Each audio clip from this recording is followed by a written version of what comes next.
Carlos, I want to introduce Yeah. you to, since it's a small group right now, Jeff is an advocate. Has been on our Living Autistically panel in the past at our neuroscience conference, which is actually coming up November 4th. So we met Jeff in 2019, Jeff? Yep, 2019.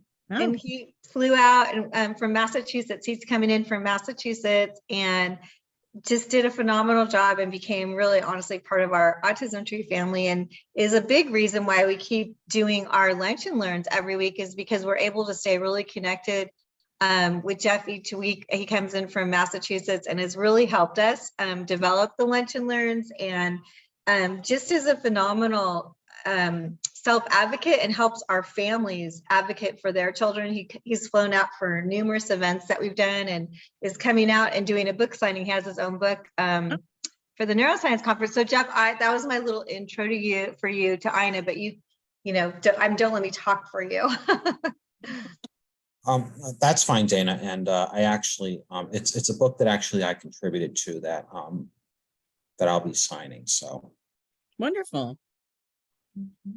Yeah. And Karen right below you is our director of ministry. So I think she was probably aware when you were in the hospital, Ina. I'm pretty sure we had Karen praying for you. Oh, thank you. Yeah. Well, I still have the picture on my wall of the little corgis in the balloon that young lady painted. Oh, yes. Yeah, I see it every day when I get up from my bed. There it is. There they are. Oh, I love that. Carlos, Rebecca, Carlos, have I met you before? I think we might have met casually at a couple of meetings. And Okay. Dana, No, we didn't Carlos talk very much. is Katrina's father. Oh my gosh, thank you for Yes. that. Yes, I absolutely remember you. Absolutely. So Carlos, we were talking about going to one of Katrina's cabaret shows in the new year. Yeah, yeah. So keep Well, us we posted. we got to book a new one here pretty soon here. Good. Okay, great. Where her manager, so to speak, is working on something, but I haven't heard much about it. Who knows if he pulls a rabbit out of his hat and she does a little Christmas show like she did 2 years pre-COVID. We'll see what happens. Just so people know, I am, of course, Katrina Aguilar's father. She has done two charities for Autism Tree, and by the way, that's my dog. And it's not a call, but anyway, Katrina, as she goes through many of the challenges that anybody has, but autistic people often have. Of course, she confides in me very much about a bunch of things, but she often confides with Ida. Well, there are times when she cannot. There are things that she doesn't want to talk about with their parents, and that's understandable. And Ida's been a very special part of our family just because she has been a close confidant of Katrina for many a year. And the reason I'm here in this call is basically to give you some support, Ina. Thank you, Carlos. Katrina's working, or she'd be on too. Oh yeah, I know. I'm really glad to learn that, because we always do a pre-call with each speaker, and Rebecca and I were saying we absolutely want to go see Katrina in a cabaret show in the new year. Like that's like a must-do planning that we got to get that date on our calendar. Yeah, Carlos, I think I met you and Katrina first at our Autism Tree core team meeting, and then at the neuroscience conference. I think she spoke in 2019 with Jeff. They were on the same panel. She was on the panel. Mm-hmm. Yeah, that very panel. We were on the same panel. Yeah, and so that was an interesting one. It was great. Yeah, when I think what Jeff does and what Katrina does is basically opens people's eyes to autism from the perspective of the autistic person. And even as a father, there are things, in Katrina's show that she does that I go, well, I never really understood that. And I know we have friends of our family who've had difficult things with their children. and I've talked with them, and they kind of say the same thing, that sometimes your child is going through things that a parent doesn't know, because maybe the child doesn't want to open up to the parent about it, or the parent should not be involved in these things, or what have you. But with an autistic child, it's very difficult to raise a child unless you have some sense of what life is from their perspective. And congratulations to you, Jeff, and to Katrina and others like you who do that, who express this is where we are at, and this, as a parent, is how you should structure your relationship with your child because of their situation. So again, thank you, Jeff, for all of your work, and as of course, I'm very proud of my daughter for. And I should make it clear that Trina knows that when she talks to me, if I think there's something that her parents need to know, I will tell them. And that if she wants to be mad at me, not talk to me because I told them, I'm okay with that. So, I don't think we've had too many of those that I can no, recall. no, I don't think she has any. Well, No. she has a lot of stress in her life, and it shows up in her concert. right. The kind of, the stresses that she's gone through and does go through. Yeah, we hope we can put together a show. Katrina's first show, Rebecca did a wonderful job and brought Yeah. a bunch of autistic teens. And that was very special to Katrina to meet them. I had to take pictures with them at the end of the show. Basically kindred spirits, people who really understood what she was saying. So I remember. Oh my gosh, I want to plant a seed right now. I can't even hold it. Like, oh my God. Like, I always do little announcements, Ina, before I introduce, but it's a small group. So normally I always want to just be on the screen when I'm speaking, but I think I like this, how I can see you all right now on my computer. But thinking about Katrina and her show, we have a group that's growing of typers, people that are nonverbal and type that are amazing. Like they're going to be the Living Autistically panel this year and talking about what's happening in Hollywood with changing culture and changing media and TV and movies of like, there's just not enough people with disabilities in them. 1 in 4 people have a disability, and you just don't see that when we're watching TV or movies or so this typer group at Autism Tree is trying to change the culture in media. And there is a woman in Hollywood who is a consultant that has a son who's the typer, who's also going to be on this panel. Her name's Elaine Hall. And so I was already going to talk a little bit when it's my turn to do announcements about that. But wouldn't it be amazing, Rebecca, to bring the typers to Katrina's show, especially if she's in LA, because they do a lot in Los Angeles. And they're all nonverbal, and they just created a music video that just got launched. And Elaine Hall is a consultant on a show that my husband and I loved in 20 years. Never had a show about autism that was just like, we just loved it. It's called As We See It. It's a Netflix show. It's real people that have autism that are in the show, and they live in a home together, and they're all completely different. And it's, it's just, I think it's such a great show because it really shows the depth of different families and how unique the situations are. And also the woman who is a young woman who her job is to be in the group home. I fell in love with her. She reminds me of so many people like that were in my home when we had a home program. And just that they give so much of themselves. And a lot of times they don't get married or have families till much later because they become so close with the families that they're serving. And all that show really shows that. Todd just got on. Hi, Todd. I don't know if you can show your face. I was talking about how much we love that show As We See It. And anyway, Carlos, we have a group of typers that is amazing. I would love to bring them to Katrina's show. When you were talking about it, it just made me think of that. I've got to tell you a story. Katrina did a show in August, and it was a showcase. So she only did one song, but there's a bunch, like some of the elite on Broadway and Hollywood were part of that show, and everybody did one song, right?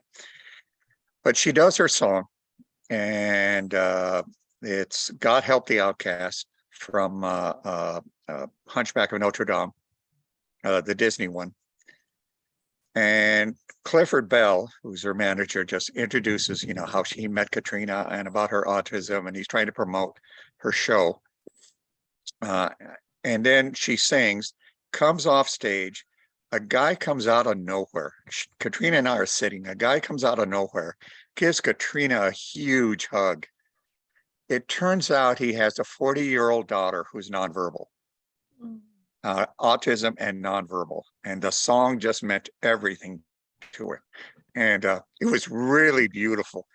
I don't know if she's a typer. I don't know much about her condition, but it was very special. I just got the chills. I mean, you can't make this stuff up. I feel very much that there is incredible synchronicity around this, and it's been building for so long, Carlos, because I will never forget it. There's a Crate and Barrel in UTC, and it's in the parking lot, and it's like 2 stories. And when they built it, I know it. Yeah. Yep. So when they built it, we had this beautiful opportunity to come in as Autism Tree and do like a charity shopping night. So like 10% went back to Autism Tree. And people, a great turnout from Autism Tree. Some people even bought couches, like to try to have us get money back. And it was quite something. And it was, 2-story and a lot going on. Well, this mom came and literally kind of sort of hunted me down. And I literally will never forget what she said to me. I won't forget that we were in the back of Crate and Barrel in this grand opening event. I was crouched down with her, and she just was pouring her heart out about what was going on in her life. And it was like, it'll stay with me forever. It was that she was this PTA president at La Jolla Elementary. She had 2 other boys, and she was explaining to me the pressure when you're PTA president at that elementary school.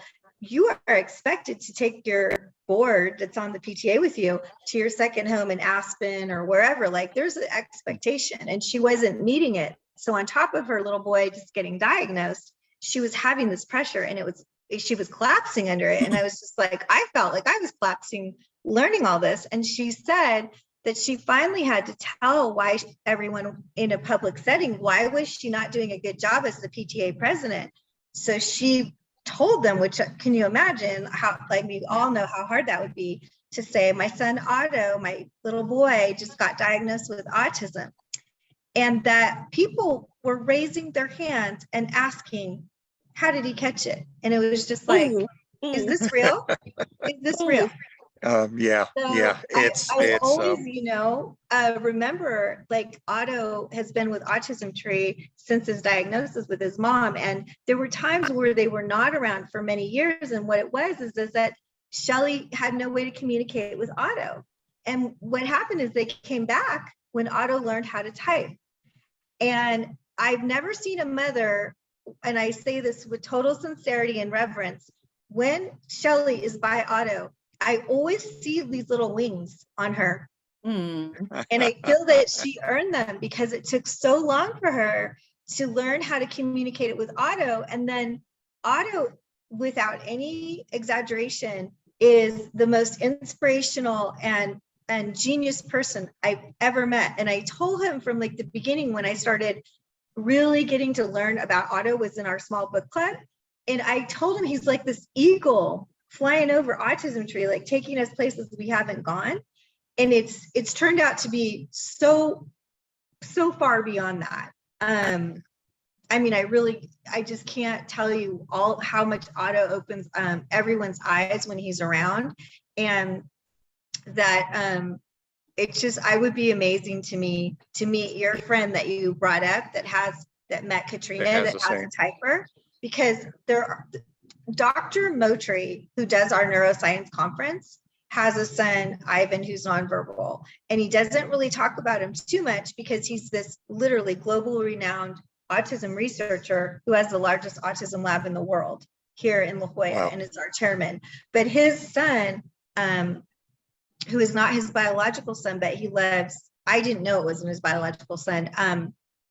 He loves Ivan, and Ivan is nonverbal, but doesn't know how to type. And so not everyone does. And it's harder to know, the thinking and how brilliant they are. But Otto and his typer friends have really Or showed what's us in their that world. that's their goal of the conference, is to really have people see how extraordinary and talented, they are. So I think it's no accident. that this Well, I'm is very, every very day. glad you're going to invite Katrina and me to the next conference. Then. So, Yeah. wink. Coming wink. up. It's coming up. Yes. At least as guests. Yeah, you were talking about people who are trying to get autistic kids into Hollywood. And you said that the lady's name is Eileen. What? I missed her name. She's a consultant. She has a son who's a typer, and her name is Elaine Hall. And she Elaine will Hall, be on okay. the panel, the Okay. Living Autistically panel, with 3 of the typers and a young man who Rebecca met, Matt's aunt.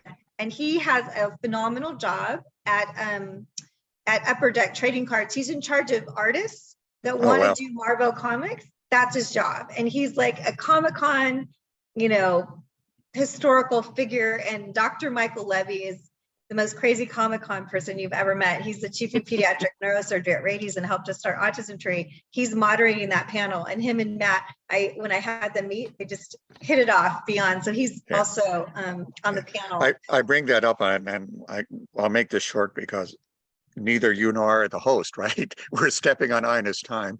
Yes. But very quickly, Clifford, again, Katrina's manager in LA, he introduced us to a guy named Walter Zimmerman, and he has an organization called It's the Biz, and it's not about just autism, but any kind of handicap, trying to get handicapped people into Hollywood. And so getting more contacts with such people is also helpful. We also have, Katrina's been interviewed by Autism Speaks, and what's her name? Shannon. Oh my God, I forgot her last name, but it's my age. Anyway, another person who's working diligently to try to get autistic people into Hollywood. She got a kid. I don't know if she was directly involved, but if you ever see the show Lock and Key that's on Netflix, there's an autistic kid there who has a part-time role. And so these people are trying to do whatever they can to get, LOCKE. I'm going to write it down. Key. Maybe we can put it in the follow-up that goes out. I know we record this and then we send it out. I just want to thank you, Ina, for being so flexible. I know we're taking way too much time with the intro. I think, it's beautiful, though, that you're connected to Katrina and that you shared that with me about Carlos. And I want to thank you because I truly think there's no accidents the way things happen. And I think there's a lot going on with what we're talking about. So thank you. I didn't mean to derail us. And Rebecca will do a little intro and then we'll get right over to you. Sounds good. Sure. All right. Well, I'm so grateful for this conversation too. This is so beautiful. I just love how everything happens so organically at Autism Tree. I mean, there's so much to talk about. And Carlos, like you and Katrina, I would love for you to come to the neuroscience conference. Absolutely. And we would love to introduce you to the typers there. That would be so amazing. So Friday, November 4th, mark your calendars, everyone. We'd love to see you all in person because it will be hybrid. All right, so Zoom rules. Please mute yourself when you're not speaking. We recommend speaker view for presentation. Video sharing is optional, though we love to see all your smiling faces. And please type all questions and comments into the chat. But I think we have a small enough group that we can just make this a conversation like we had. This is so amazing. Okay, so Autism Tree update. We have now reached over 712,000 people across all of our social media channels. We started tracking these numbers during the pandemic, and it's just been such a blessing to see how we've grown on our online presence and reached so many people across the world.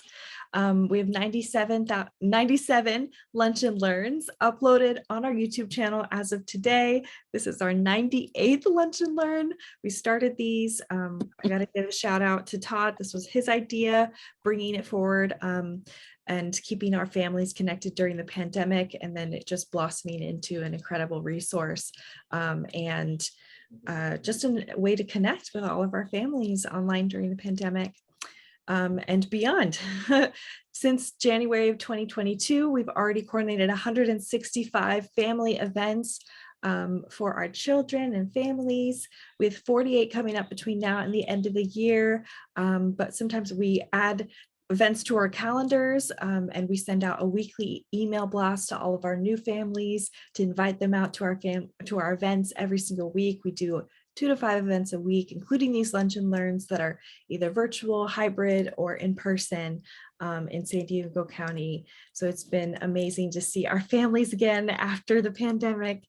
And I really welcome all families to come. We offer 19 programs and 13 of those are in person. So there's plenty to get involved in. In-person events are happening every single week now.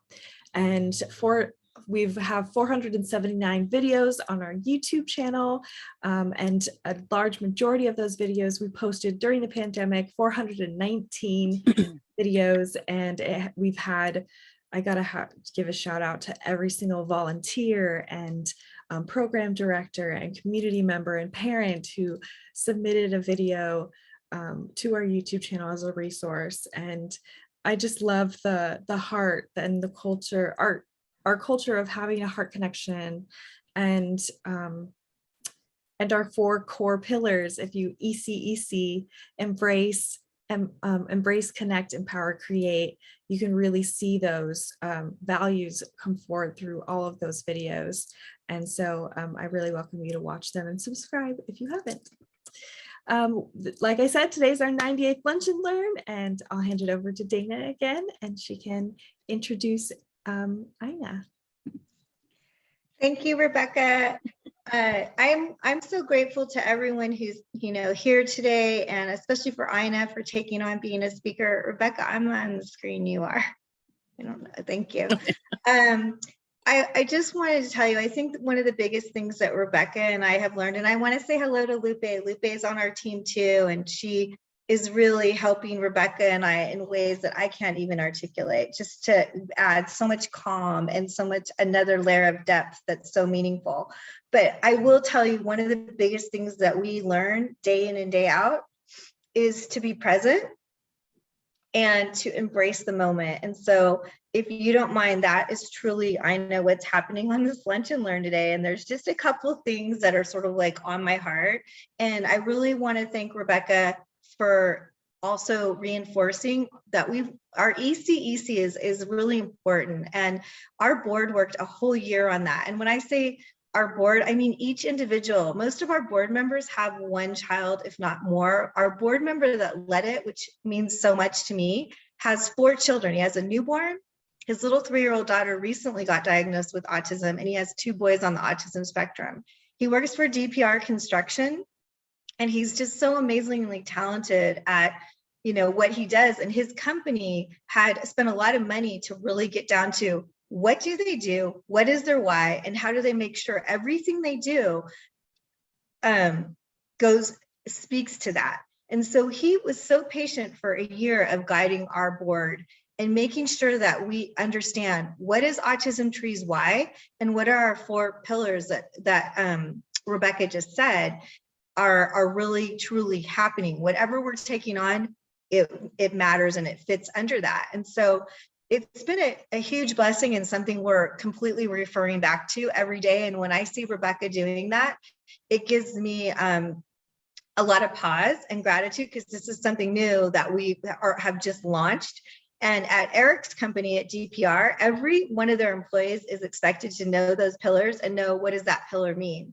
So I want to say to you, like right now on this Zoom call, it's really what's happened. We have we're looking at embrace. Ina embraced Carlos's daughter, Katrina. She connected her with Autism Tree. And we were honestly touched, grateful, inspired. And she has done amazing work for Autism Tree. And if we haven't said thank you enough, please know we are so grateful and would love to always be part of her life. And sometimes Autism Tree is involved with a family for a chapter, but usually we always stay connected because it takes a village to launch, as we know, because the next thing is to empower. So that's how we empowered Katrina. Yes, we'd love her to do any work with us, always. And then create. We always want to help the person with autism be able to create the life that's going to be most fulfilling for them. And that is the hardest thing. And that is the most ongoing thing. And I wanted to share with you for inspiration in case someone might want to join in. I just don't want to not share it. I'm reading this book right now. And it's by Anthony Dewar. And the reason is because Otto Lana we embraced Otto's family, like I told you the story, connected him over the years, and now he's empowered. Otto is so empowered. And I recently brought a best-selling author to our little book club that I was talking about, that Dr. Michael Levy's daughter, Danielle, does, like a little professor, and it's drawn in the typers. And we've gotten to see how brilliant they are. And that is how they've been part of the neuroscience conference for the last 2 years, is because Dr. Levy is absolutely blown away and is going to talk about neuroplasticity this year with them in the mix. So anyway, bottom line, Otto just went to a book signing after I did and asked this author to come to our book club. And so he is. And I did a YouTube and kind of got to know him. And I went, I'm going to read this book before I read the book we're supposed to be reading, which is his new book.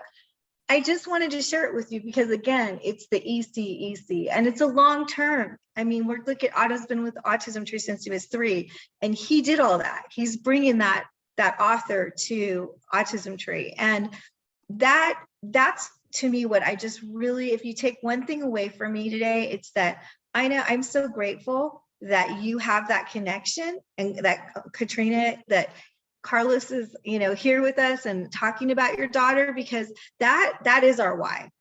And so I just hope that any of you can, if you haven't registered for the neuroscience conference, you do. And Ina, even if you just come to the Living Autistically panel, I would love you to experience it. And I just think there's no accidents, that everything that's happened here right now is meant to be, and even Ina being here. And reconnecting Ina and going and seeing Katrina together this year would be so meaningful to do that together. And maybe if it's meant to be, to bring the typers. So huge thank you to everyone for being patient, that we're a little off our timeline. But Ina, just know that we really value you. And Todd goes way back with Ina. And Todd has probably been to 3 lunch and learns total. And so he's here because we actually met Ina from Todd. So you mean a lot to our family, and we don't get to tell you enough. And just thank you so much for being here.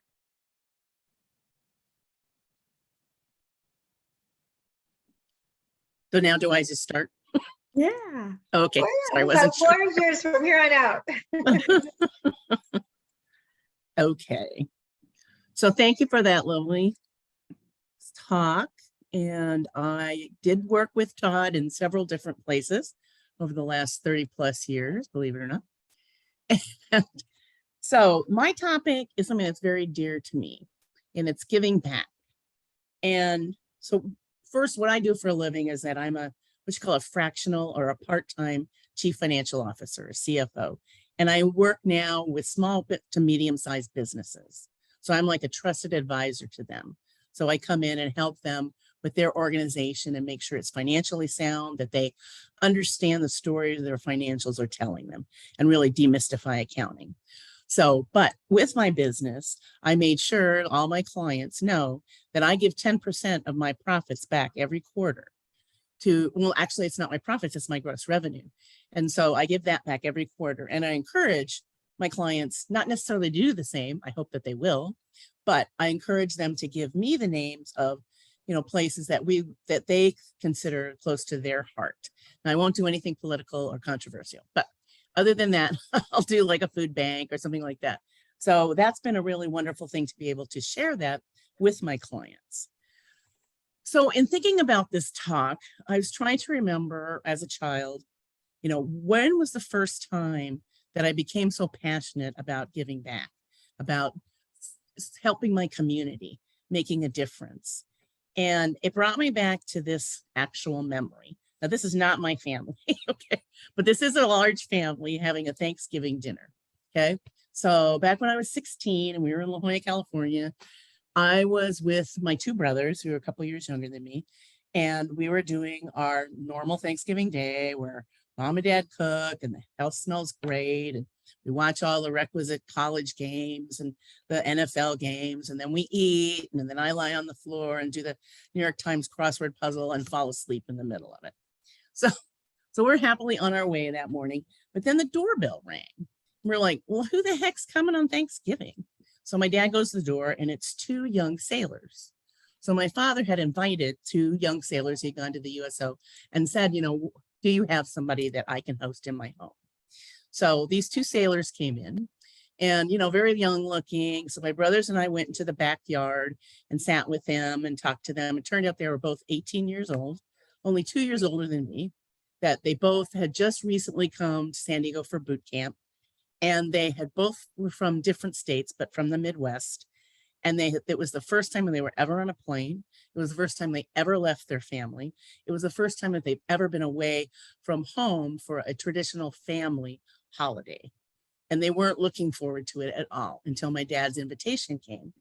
So we had our dinner, we, you know, watched all the football games, and then my dad was going to take them back to where they lived. And they told us, expressed to us how much that day meant to them. Because it started out as a day that was going to be rather bleak. And it turned out to be a really wonderful thing where people invited them into their homes, made them feel like family, and they really felt like they enjoyed Thanksgiving. So that was a very interesting way for my father to teach us about giving back and how important that is. So giving back to your community, you have one choice, you have one life.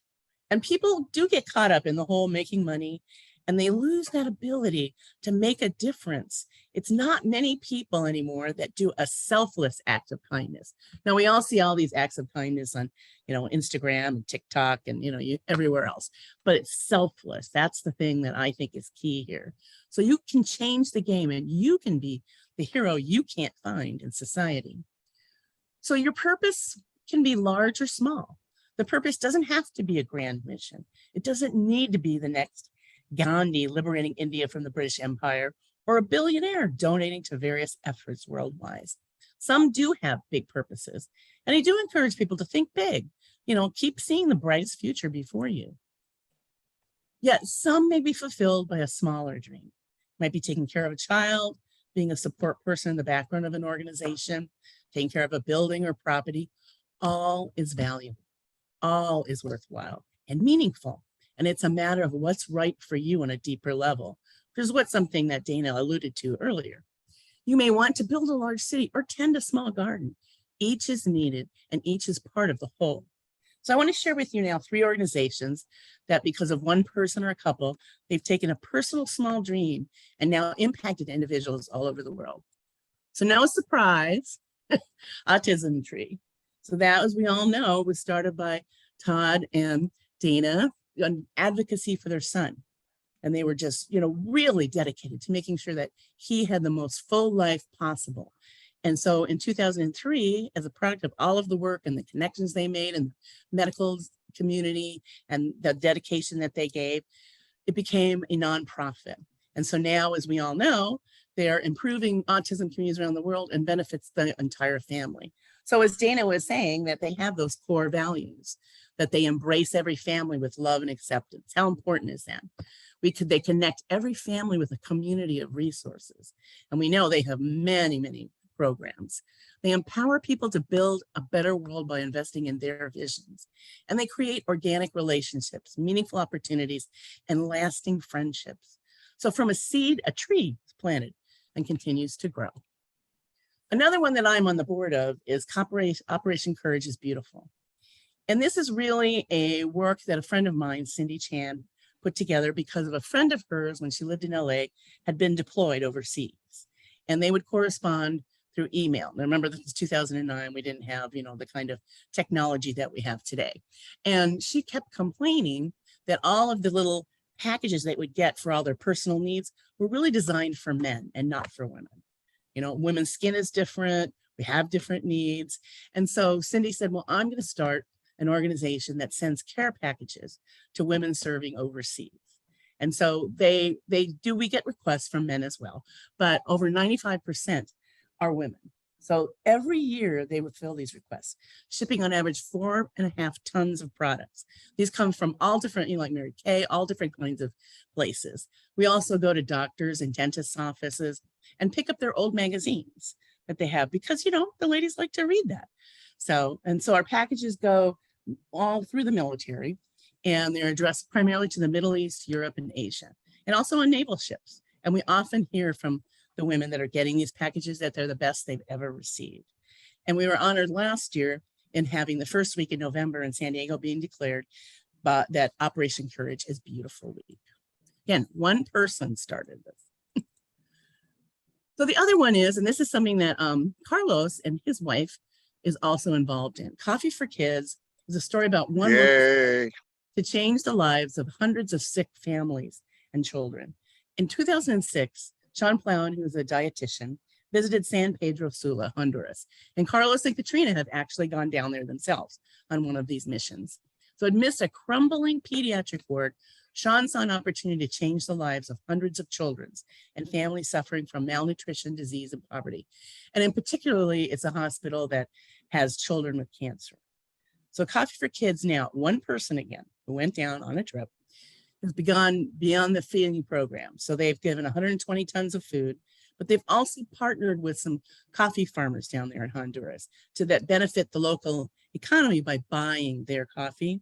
And so it helps to food the fund, the food and the medical purchases through coffee sales that are done here, through coffee shops, through farmers markets, through like Bates Nuts Farm has a big event that they do that we're part of. And so they were able to now provide over 40 tons of medical supplies and medicine, creating access to clean drinking water, which is so important to good health, and 500 installing water filters in cardboard villages, and donated 4,000 handmade beanies and blankets. The beanies are the little hats that the little kids wear. And they have 150 volunteers from across the US that serve down there. And they also have twice a year medical brigades of doctors that come from places like UCLA Medical Center. And they go down and they teach some of the nurses and the doctors some more advanced techniques, but they also go out to the villages where they have no access to any kind of medicine or doctors and help them out there. One person. So what gives your life meaning? Big question. So what is the 3 meanings of life? So there's a distinguishing coherence. It's a sense of comprehensibility, big word, being easy or possible to understand, and making one's life make sense. Purpose is a sense of core goals, aims, and direction in life, and significance. Like, how do I make a difference? A sense of life's inherent value and having a life worth living. So giving back can help, brighten your mood. And it is to provide an opportunity to meet the people in your own community. And so I think this is an amazing opportunity, especially for young people. If they're looking to advance in their career, volunteering at nonprofits can provide great networking opportunities, chances to serve on organization boards and committees, and gain leadership experience. And that we've already attested to that earlier in our conversations, how all of a sudden we all know these people that are influential in different areas. And would you have ever met them otherwise? No. So really, it's a great place to network. So helping others, it can be as simple as opening a door for somebody or paying for someone's Starbucks. We've all heard about that, paying it forward. And especially that one story that resonated with me was a woman was in line at Starbucks and her day had not started out well. She wasn't feeling particularly positive. So she gets to the window and the young lady, the barista, gives her her coffee and says that it was paid for you by the person in front of you. And it wasn't something that was done a lot during that time. And so she was so touched that somebody that she didn't even know would pay like $4 or $5 for a coffee for her, that it made her realize that there is value in the world. There is a good place. And it completely turned her day around from thinking, why should I even bother live? I mean, she was that depressed to now, okay, maybe it can be okay. Maybe everything can be okay.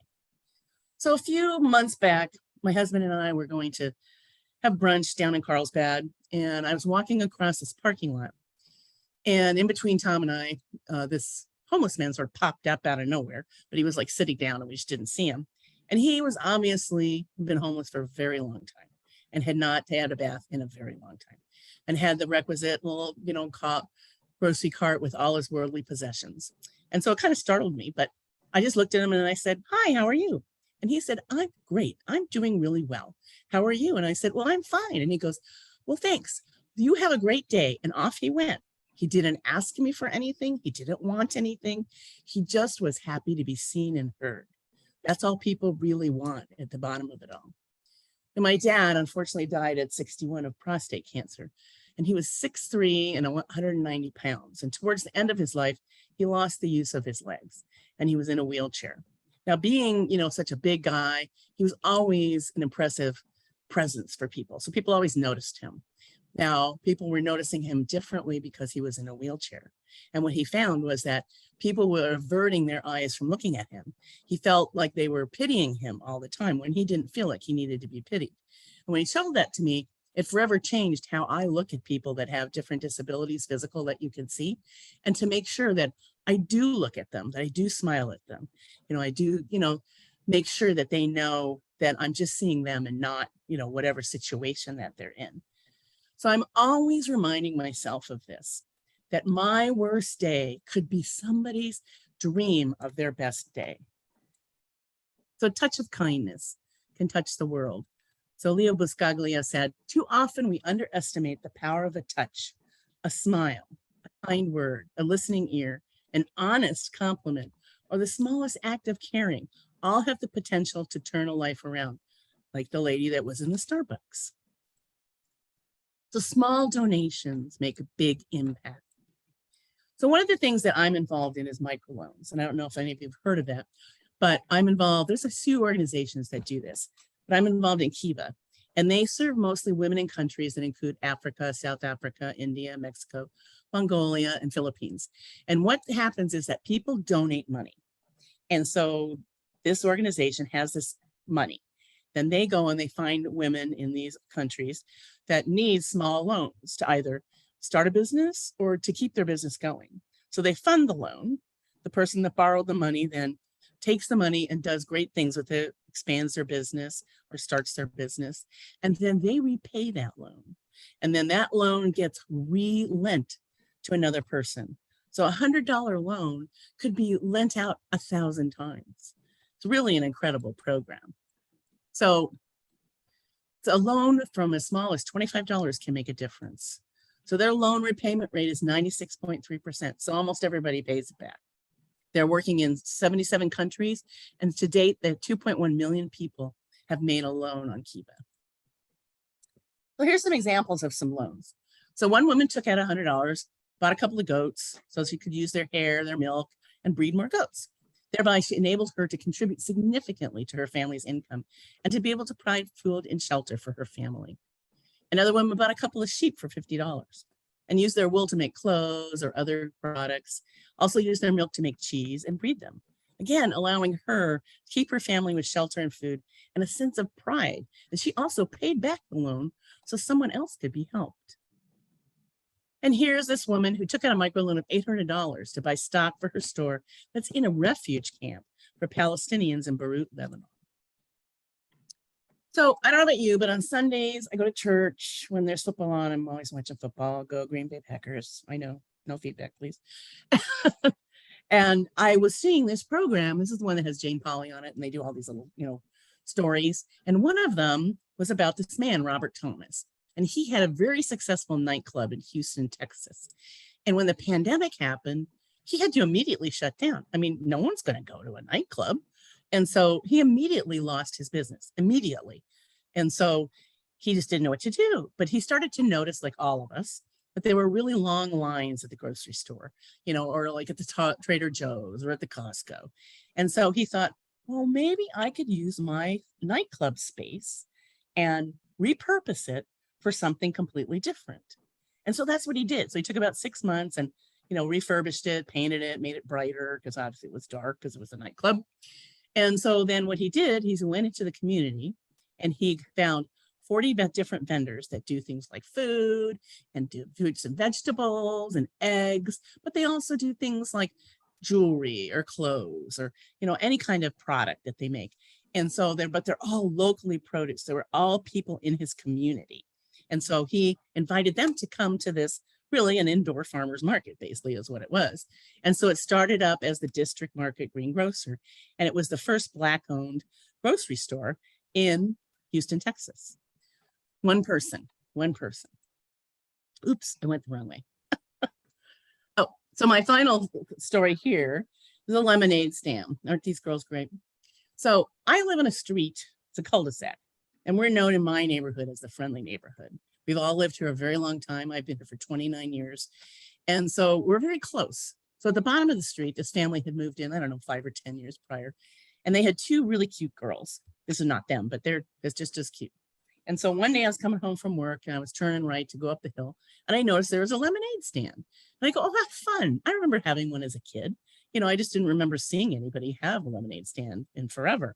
So I pulled over and I told the girls I want to buy a lemonade. And they said, great. They went and got the lemonade, so excited, gave it to me. And all I had was a $20 bill. So I gave it to them and they immediately had crestfallen faces. And I'm like, well, what's wrong? And they said, oh, Miss Ina, we don't have change for 20. And I said, oh, no, just keep the $20. Don't worry about it. So then I went up the hill and went in my house, got settled down. And then the mom called me and she told me that $20 made the difference for these girls because this is the reason why they had a lemonade stand. They saw a story on TV about Rady's Children's Hospital and the Ronald McDonald House. And they really wanted to help the families of children who were staying in the hospital and do a donation. So they had made I don't know how much it was, but they had a particular number in mind. And so they were trying to get it to there. Well, my $20 not only helped them meet that goal, but exceed that goal. And so they were able to then give back. So I had no idea that's what they were going to do, but it made all the difference to them. And then they now have the spirit of learning how to give back. 2 little kids making a difference. So volunteer, it's the gift of time is priceless to those in need. Money's great. Everybody can use money, but people appreciate your time. It's that connecting, that personal connection. So in volunteering, you've given the most expensive and priceless gift that you could ever give. And in return, you get physical and mental rewards, reduces stress. Experts say that when you focus on someone other than your else, it interrupts usual tension producing patterns. It makes you healthier. Moods and emotions like optimism, joy, and control over one's fate strengthen the immune system. Isn't that amazing how that can change?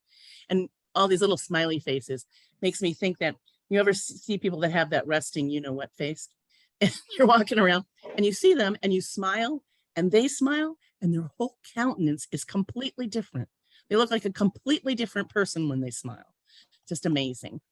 So Barack Obama said, change will not come if we wait for some other person or some other time. We're the ones we've been waiting for. We are the change that we seek. So we make a living by what we get, but we make a life by what we give. Thank you. That's it. Beautiful, Ina. You're such a gifted storyteller. Oh. I really Well, as Todd knows, I love to talk. I really loved everything you shared and all those stories and the 2 little girls and just everything. I'm so touched and I'm so grateful that you said everything. And we didn't even, as everyone knows, we don't micromanage what people are going to bring forward. And I think it's so amazing that you organically brought up our core values. No, I couldn't believe it when Dana brought those up. I'm like, oh, perfect.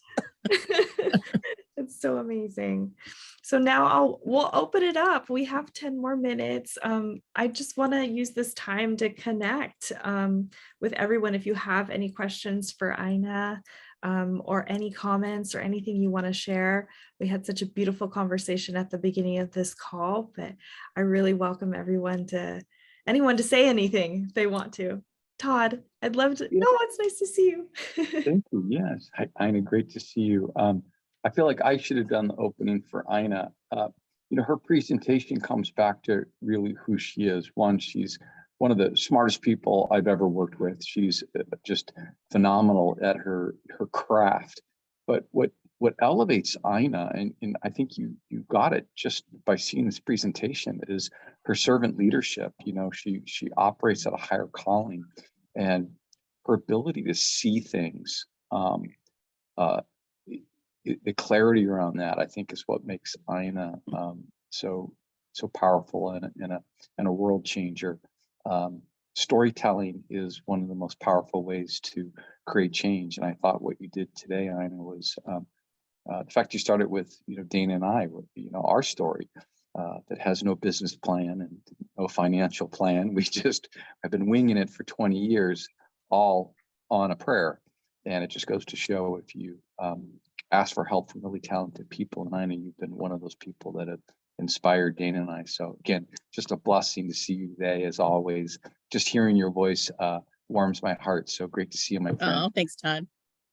And also Karen said, Ina, you have the joy gene. She's like, thank you for sharing your truth. Yeah, I am an optimist. Unfortunately, I'm married to a pessimist, but I'm the cup half full. He's the cup half empty.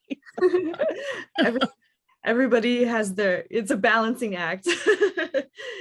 Married 45 years, so we make it work. Oh, that's beautiful. I love it. I think we have 2 new people as well on here. Jax, I think I saw you in your car, but I welcome you to say anything. We'd love to hear from you and why you joined today. Hi. You're driving. Yeah, I had to get in on this because I didn't want to miss it, but my day has been so chaotic, and so No I'm worries. just trying to get as much as I can. Are you a parent? I am. Oh, wonderful. Yes, I have a 2-year-old. He's just been diagnosed with autism. Oh, you broke out for a second. He was just diagnosed with autism recently? Yeah, just recently. He's with his grandma right now, and I'm running around doing a million things. I don't even know if I'm doing it right, but I'm Oh, trying. well, thank you for taking the time. What's her name, Rebecca? Jax, is that accurate? Yeah, it's Jackie or Jack. Jackie, Nice. I don't know if you know me. I'm Dana Hoff. I founded Autism Tree when my little boy was diagnosed at 2. And I just want you to know I feel you. And where do you live? I live in Post Falls, Idaho at the moment. Oh, wow. Okay. Wow. Is that near Boise? No, it's like right by Canada. Oh, Oh, wow. okay. Yeah, I'm like 90 miles from the border. Okay. Well, I'm really Yeah. glad that you came on today. I certainly don't think it's an accident. And if I can be here for you personally, I don't know if there's some reason I'm meeting you today. So I just want you to know that I'm happy to be here for you as much as I can. Thank you. I appreciate that. I need it. Yeah. I'm a mom, so I'm in the middle of a pretty ugly custody battle. There was domestic violence involved, and so it's really hard. So Well, I'm thankful that you made it here today. Does Rebecca have your cell phone? Rebecca, do you have? Did we send you a reminder text? I didn't get a reminder text, no, but I remember, and I was like, oh my God, I have that thing at 12. Well, I'll make sure. I'll look for Lupe. We would love. Do we have her information? I want to make sure that we have We'll make sure. Let's try to stay in touch together, okay? Yeah. Great. I Lupe- can definitely use this. Yeah. Yeah. Well, that's what we're here for. Thank you. And Karen Wright is on here too, Jax, and Karen is our director of ministry, and she helps. She's just a huge, just a wonderful, beautiful human being. And she always calls our parents who are going through a really hard time. And anytime that you're struggling, she calls and prays with them. And just, we support each other. Would you like us to have her call you?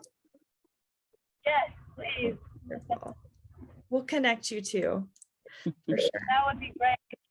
I want you to know Karen has been in my life since my son was born is when I remember meeting Karen. We were neighbors, and my husband grew up with Karen and her family and her son. He played football with her son, Rich. And so just know we would never, ever connect you to anyone that we don't know 100%. And Karen's been on our team we're turning 20. Our foundation's turning 20. That's amazing. That's very cool. Very cool. So Karen will call you today. I'll connect you guys. That would be so amazing. Okay. I'm blessed that you made it here and you're not alone. You're not alone. Surprised I did, to be honest. I love it. Okay. Well, I want to give a shout out. We only have a few minutes left. Thank you to everyone for joining today. I think this was such a beautiful call. It's wonderful to reconnect with you, Ina, and Carlos, and hear all the good that Katrina's been doing. And we're actually doing, Dana and I were inspired to start for our Lunch and Learns, featuring autistic individuals, autistic speakers, every month starting next year, as a part of our Lunch and Learn series, so they can tell their stories. And honestly, like, there's been so many adults who have come forward during this time, and we've already featured a lot of them on our previous Lunch and Learns. But I'd love, I know you and Katrina and Ina all have busy schedules, but we'd love to have Katrina, come on, and if she wants to share anything, I think that would be a really amazing thing. And to have you come to our conference too. Yeah.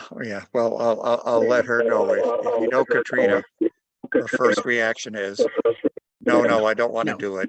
She's horrifically shy, as Ina knows. But all the same, well, I'll talk with her and we'll get back to you. I think it'd be great for her to tell her story.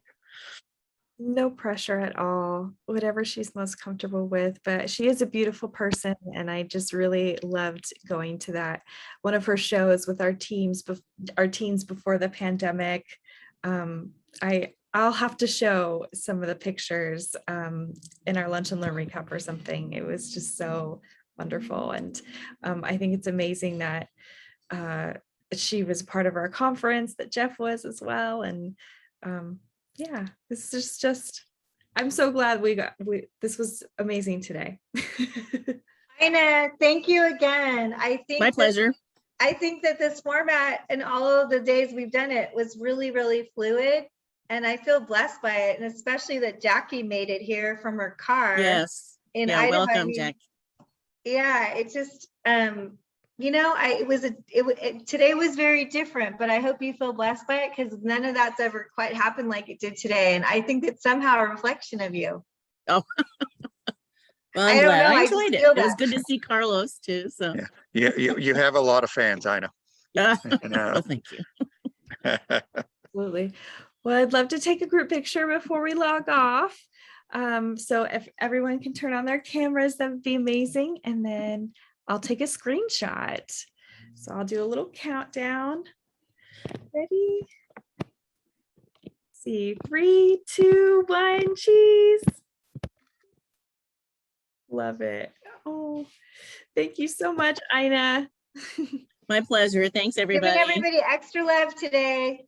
Thank you. Thank you, Ina. Nice Okay, meeting you, bye. Jackie. Bye, Carlos. See you next time. Bye, Karen. Bye, Jeff, if you're still on there. Bye, Lupe.